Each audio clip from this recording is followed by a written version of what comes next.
probably the first things that you think when Moira talked to you about, well, Mozambique? Did you ever hear about Mozambique before? Well, I had to look it up on the map. She talked about Maputo. I always knew about Mozambique.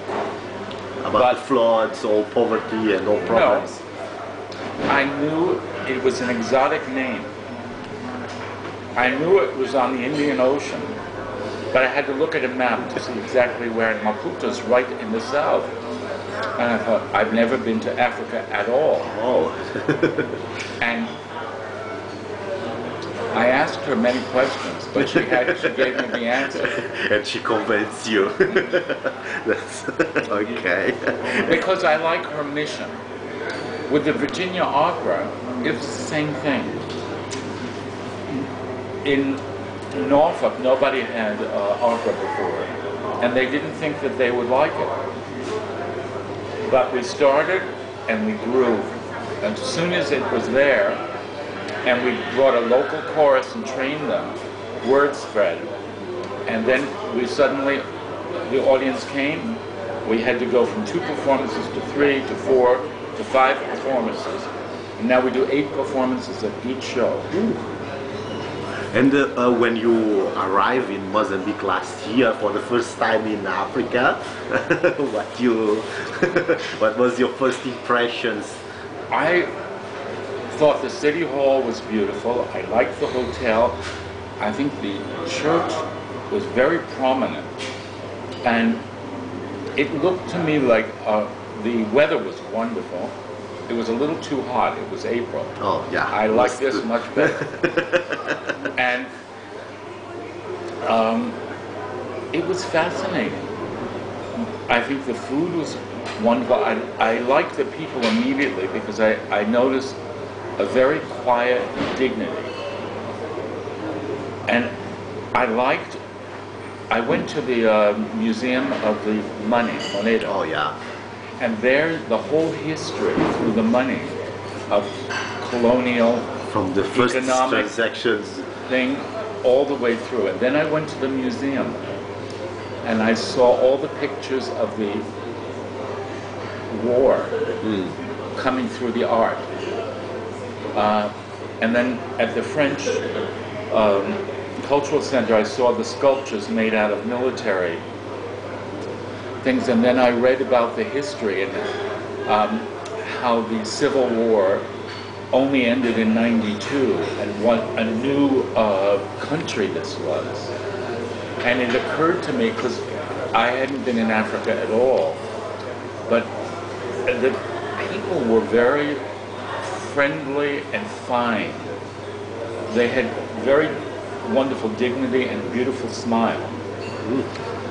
And then when I went to Cape Town, to South Africa,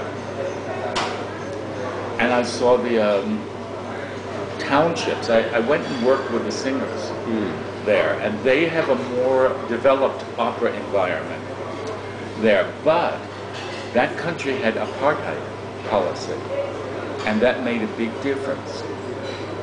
I think that hasn't happened. Yeah, no. And that, I understood immediately that was a difference between the... this is our director, Greg Yanakis from Broadway. Hello, good morning. Nice to meet you. Greg. And you know Paul? I do. She was nice to me last night. Thank you. Yeah, good. I'll see you downstairs. Yes. And there was something in the... having survived all the the colonial war and then the Civil War, I had the feeling this was a new country, but the people had a sense of pride and ownership in the country in a way that the Africans didn't have that in Cape Town. So although they were further ahead in Cape Town, they're further ahead economically and culturally. Yeah.